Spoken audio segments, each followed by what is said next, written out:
Dobrý deň dámy, moje meno je Miša Švarová a toto je moje celkom prvé video na YouTube o farebnej typológii. Ja sa farebnej typológii venujem už zhruba 7 rokov a počas toho času mi prešlo naozaj rukami niekoľko stoviek klientiek. Ja som za to veľmi vďačná, pretože každé to stretnutie bolo pre mňa veľmi, veľmi obohacujúce. Myslím, že sme sa tak obohatili navzájom.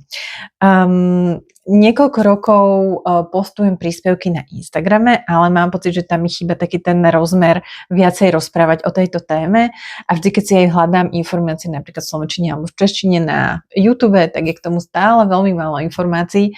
Takže toto je tá motivácia moja založiť si tento kanál a dúfam teda, že mi to vydrží.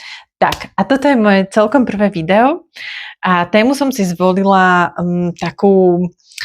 myslím si, že veľmi jasnú, že každý, kto natrafí na tú farebnú typológiu, tak táto otázka ho napadne a to je: som si ja schopná určiť svoj farebný typ sama doma v domácich podmienkach? No, otázka je jasná, odpoveď zložitejšia, aj áno, aj nie. Vysvetlím vám, ako to vidím ja, teda po tých 7 rokoch v praxe a hoci som sama tiež doma začínala vlastne s týmito domácimi testami a keď ma začínala zaujímať farebná typológia, tak som si naozaj množstvo tých odtieňov skúšala doma. Takže poďme si najprv povedať, že ako na to, dobre? Takže princípom farebnej typológie alebo tej analýzy farebnej typológie je, že si vlastnej tvári, vlastnej farebnosti prikladáme rôzne odtiene a všímame si, čo vlastne ten odtieň s tou našou prírodzenou farebnosťou robí. Čiže, ak chcete si robiť test doma, skúste si nájsť 3 odtiene látok, ale nie hociaké. Ja vám to ukážem na týchto červených odtieňoch. Jeden odtieň by mal byť veľmi výrazne chladný, ako mám túto fuksiu. Jeden by mal byť neutrálny, ako zhruba táto neutrálna červená. A jeden by mal byť do tepla, čiže do oranžová, ako takáto jemnejšia oranžová, ktorú mám ja. No, potom si zoberiete tieto 3 odtiene a sadnite si pred zrkadlo, ktoré si položíte, posuniete pred okno s dobrým denným svetlom, nemalo by tam byť priame slnko. A idete na to. Skúšate, prirovnávate tie odtiene, vlastne vždy si ich priložíte k tvári a posúvate hore-dole a všímate si, čo sa mení vo vašej farebnosti. Veľmi dobré je to robiť pred zrkadlom, ale takisto dobrá vec je nafotiť sa s tými rôznymi odtieňmi, zadnou kamerou, znovu pri dennom svetle a tie fotky si pozerať. No a teraz, čo sa mení? Čo si tam môžete všímať?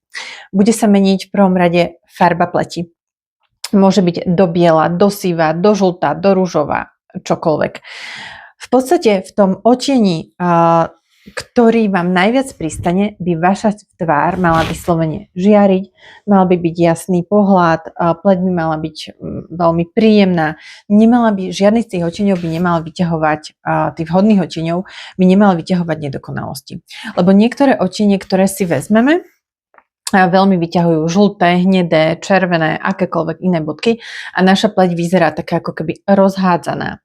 Naopak, ten odtieň, ktorý je ku mne lichotivý, mi robí efekt ako keby ľahkého make-upu. Mám jasné oči, jasné rysy, pekné kontúry, tvár je pomerne mäkká a vyzerám veľmi prirodzene. Je to taký ten efekt, ako keby som sa dobre vyspala a dala si taký jemnúčký make-up. No, čiže takto sa to dá v domácich podmienkach urobiť. Čo je ale zádrhel? Zádrhel je to, že jednak nemusíte trafiť tie správne odtiene, ale na druhej strane ani vaše oko nemusí byť ešte pripravené, vycvičené na to, aby tie jemné rozdiely na vašej tvári dokázalo vidieť. Totiž my to najhoršie väčšinou vidíme na sebe. Najlepšie to vidím na kamarátke, na kolegyni, na niekom, koho stretnem vonku, ale na sebe to vidím najhoršie. Čiže chce to trošku čas a naozaj tomu treba venovať tú energiu a popozerať si to a cvičiť to oko. A ďalší problém je, ako som spomínala, že tých odtieňov nemusíte mať dostatok. Totiž na základe týchto 3 odtieňov sa dokážete pri troche šťastia zadefinovať ako chladný, teplý a neutrálny typ. Ale my dnes už modernej farbnej typológii nejdeme na úroveň 4-ročných období. 4-ročné obdobia sú veľmi, veľmi málo na to, aby my sme sa tu ženy na Slovensku dokázali správne identifikovať. Tuto mám takú malú vzorku toho, aké červené odtiene používam na svojich workshopoch. Čiže vidíte, že tých odtieňoch iba z tej červenej sú desiatky. Čiže čím viac tých odtieňov máte a pracujete nielen s teplotou tej farby, ale aj s čistotou a svetlosťou, tak tým viac do hĺbky sa dostanete. Pretože dnes už vieme, že je veľký rozdiel, ak vy ste zima napríklad kontrastná a zima tlmená. Používate farby, ktoré určitým spôsobom niektoré vlastnosti môžu mať podobné, ale v iných vlastnostiach sa môžu naozaj radikálne líšiť. Preto domáci test je super, ale nepomôže vám natoľko, ako keď si dokážete svoj typ definovať až na úroveň toho podtypu, ako to robíme na workshopoch. Pretože tam už dostanete presný návod na to, úplne presne, aké sú vaše neutrálne odtiene, aké sú vaše farbné odtiene a toto je ako keby stále iba začiatok toho. Ďalší krok je, ako ich kombinovať tak, aby vyzdvihli vašu prirodzenú farbnosť zodpovedajúcu vášmu podtypu a ešte také tomu vášmu nejakému individuálnemu nastaveniu. Lebo každá z nás je iná. Dobre, tak to je odo mňa na dnes všetko. Dúfam, že som zodpovedala nejaké otázky a dala aj nejaké zaujímavé inšpirácie. Prosím, dajte mi vedieť do komentára videa, či máte skúsenosti s farbnou typológiou, či ste sa skúšali otestovať podľa tohto návodu a čo vám to dalo, prípadne čo sú tie najväčšie zádrhely, na ktoré ste narazili. Ja sa na vás teším na budúce. Majte sa krásne. Pa, pa.